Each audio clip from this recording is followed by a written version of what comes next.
Hello, and today the concept is acting out.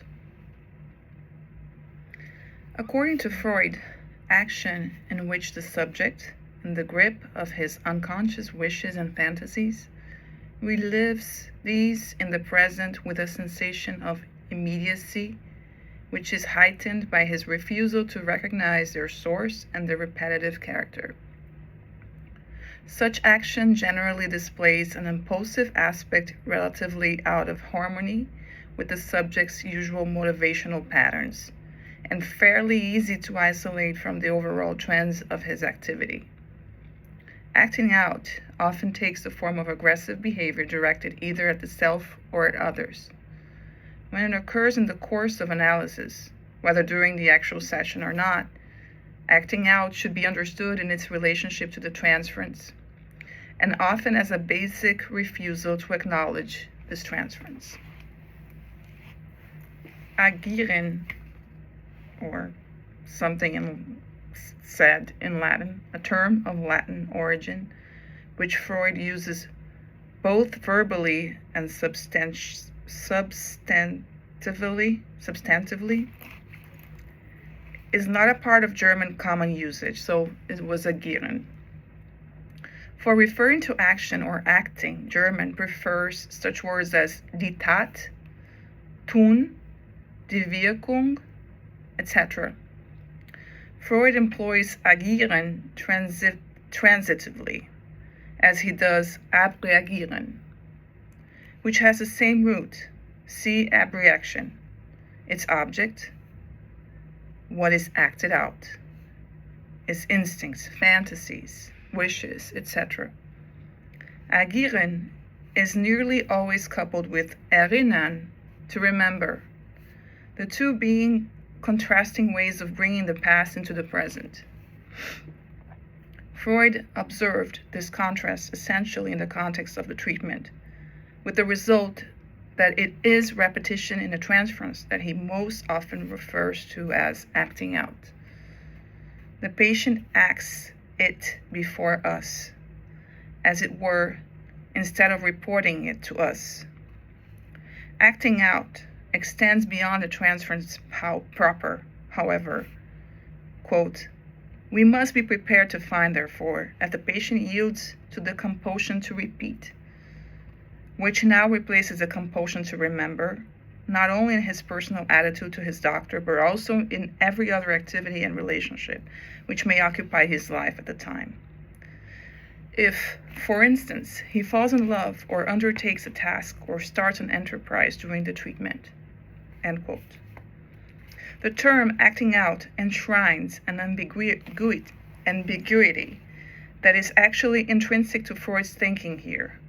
He fails to distinguish the element of actualization in the transference from the resort to motor action, which the transference does not necessarily entail.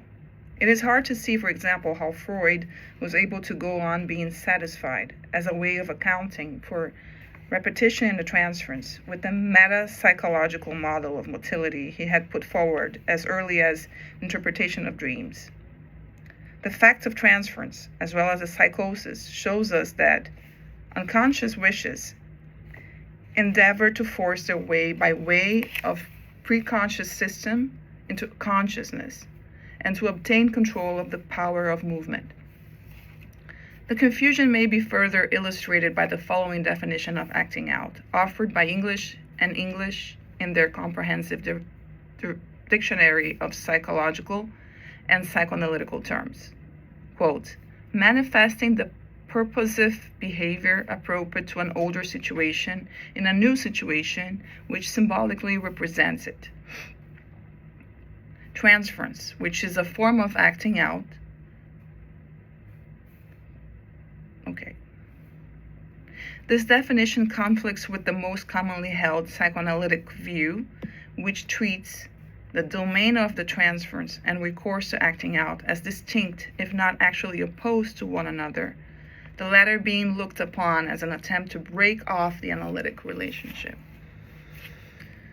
From the descriptive point of view, the range of actions ordinarily classified as acting out is very wide. At one pole are violent, aggressive, and criminal acts, murder, suicide, sexual assault, etc., where the subject is deemed to proceed from an idea or tendency to the corresponding act, the passage à l'acte of French clinical psychiatry. At the other extreme, we find much more subdued forms, although the impulsive aspect must still be evident. The act is ill-motivated even in the subject's own eyes, constituting a radical departure from his usual behavior, even if he rationalizes it after the fact. For the psychoanalyst, indications such as these betoken the return of the repressed. Also placed under the rubric of acting out are certain accidents which befall subjects who feel they have no part in bringing them about. Giving such a broad connotation to acting out naturally makes a problem of the concept delimitation. It has only been marked off from other concepts forged by Freud, notably from parapraxis and so-called repetition phenomena, in a manner which tends to be vague and to vary from one author to the next. Parapraxis, too, are sharply distinct and isolated, but, at any rate, in the most prototypical form, their nature as compromised formations is patent. By contrast, in lived-out repetition phenomena, e.g. fate compulsions, the repressed contents often return in a scenario of great fidelity whose authorship the subject fails to recognize as his own. One of the achievements of psychoanalysis has been to bring the occurrence of specific impulsive acts into relation with the dynamics of a treatment and a transference. This line of advance was clearly indicated by Freud when he underscored the tendency of certain patients to act out the instinctual impulses aroused during the analytic session outside the consulting room. But inasmuch as Freud, as we have seen, describes even transference onto the analyst as a modality of acting out, he fails either to differentiate clearly or to show the interconnections between repetition phenomena in the transference on the one hand and manifestations of acting out on the other. The distinction he does propose is apparently meant as a solution to problems of a predominantly technical nature.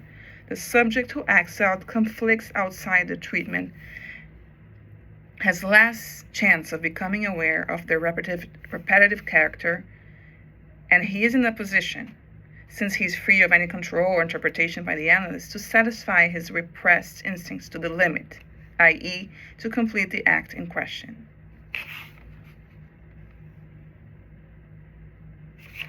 Quote, we think it most undesirable if the patient acts agiert outside the transference instead of remembering. The ideal conduct for our purposes would be that he should behave as normally as possible outside the treatment and express his abnormal reactions only in the transference.